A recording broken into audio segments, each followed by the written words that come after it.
जी गादी ने अगवा थी अगवा छो थी है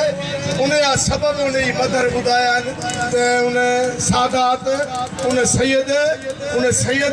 उन्हें हवेली मालिक खेस चयो तो मूसा तू नाजायज तलकात रख न रखण जे सबब उन्हें मासूम न्याणी की अगवा कर हाँ इन ते कहिड़ो तबसरो कजे ये रियासत जेका चवे थी तो असी ताकतवर तरीन आहियूं असी एटम बम जा मालिक आहियूं पर समझा थो सिंध जी जेका सूरत आला बदअमनी अकरबा परवरी ला कानूनियत इन्हनि में सबन में रुगो वडेरन जो रुगो सैयदन जो रुगो पीरन जो रुगो गादीदानी जो न पर इन्हनि सभिनि ते आशीर्वाद आहे उन्हनि वर्दी वारनि जो जेके इन्हनि जा हक़ीक़ी माण्हू जेके उन्हनि खे खुली छूट था ॾियनि तव्हांखे जेका बदमाशी करिणो आहे हिननि माण्हुनि खे हिसे रखिणो आहे माण्हुनि खे हिसण लाइ उन्हनि खे सर्टिफिकेट ॾेई छॾिया तव्हां जेको खपे थो कयो एक तरफ डारेल कल्चर खोरू कल्चर अखबा खोरी ॼण त हिते जी रोज़मर्रा जी रांदि थी वई आहे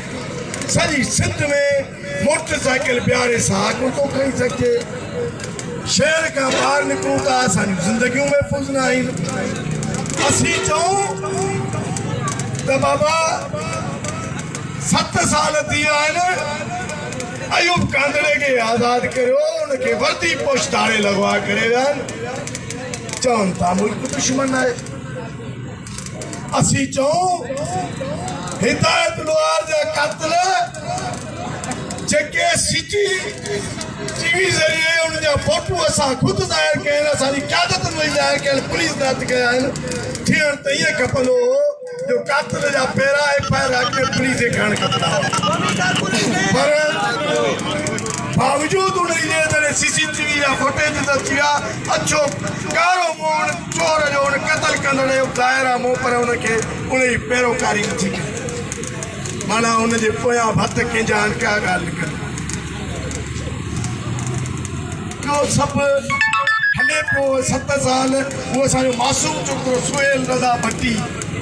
अना उन्हें मां जो खीर उन्हें धन मिचता कौन सको दो थोड़ो मोदरत कंदो बाकी रोदो पाए काड़ो पाए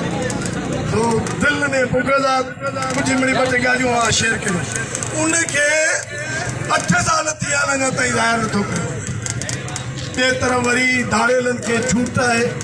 तवा मुख्तलिफ फोन जा बहाना करे उठन का मानू निकरण अगवा करे खणी वने सरंदी आरो है इतना करोड़ दो इतना लख दो आई पे घोटकी वाकया पोइ सॼी सिंध सरापा इजात थिए थी त कुझु दोस्त कुझु मुगविन जी हालात कयो वञे थो ड्रामेबाज़ी ऐं एक्शन पोइ पुलिस न खयो पर सोशल मीडिया इलेक्ट्रिक मीडिया ऐं सियासी माण्हुनि जी उन एहतजाज जे करे उन्हनि खे बाज़ात कयो 2 साल अॻु उहा औरत जेका सफ़ील हलाईंदी हुई इमाम हुसैन जी उन सफ़ील तां उन मासूम प्रिया कुमारी खे अगवा कयो 2 साल मथे मासूम प्रिया कुमारी के आखिर जमीन जख्म के वही जॾहिं उन मां निशानदेही कई त कोन जी ज़रूरत कोन्हे वञी गिरेबान में उतरिजो कहिड़ो मसइलो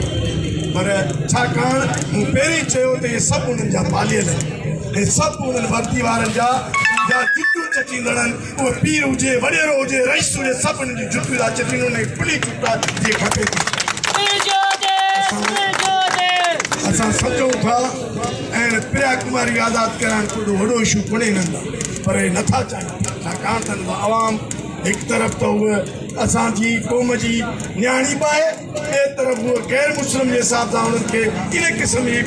2 नज़र सां जेको ॾिठो वञे थो इंतिहाई ग़लति अमल आहे जेको चाहिनि था सिंध मां इहे जेके असली सिंध जा वारस उहे लॾे वञनि उन्हनि जी साज़िश जो हिसो जिते रियासत आहे त रियासत जा हिकारनि था जेके उन्हनि जा पुट छॾींदा हुआ फातिमा फुर्लो उहा बि पीरनि जी हवेली ते पई जॾहिं शहीद थिए थी त उन्हनि जे CCTV जी उहा रिपोर्ट ज़ाहिर थिए थी ऐं पोइ जेका कार्रवायूं social media electric media print media सॼी सिंध जा रोड बंदि थिया उन जा कातिल गिरफ़्तार थिया छा तव्हां हिननि जा आदी थी आहियो छा पर इहे रांदियूं आख़िर केसि ताईं तव्हां खेॾंदा यकीनी तौर ते दुनिया जूं हालतूं हिन रियासती पोज़ीशन हाणे मंतक़ी अंजाम तर्क पइजी चुकी आहे असांखे पंहिंजूं सुफ़ूं दुरुस्त करे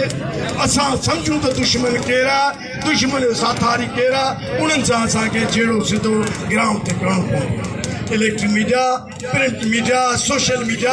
ऐं रोड रस्ता सिंध जा इहे असीं ओसि ताईं एतिजाज बंदि न कंदासीं जेसि ताईं मासूम प्रिया कुमारी आज़ादु नथी थिए ऐं पहिरियों वरी यूनियन ऑफ जर्नलिस्ट खे मुबारक हुजा जिन हीअ रैली कढी आहे ऐं हीअ एतिजाज सॼी सिंध जो आवाज़ु बणियो आहे त इहो ई आवाज़ु आहे त प्रिया कुमारी खे आज़ादु करियो प्रिया कुमारी खे आज़ादु करियो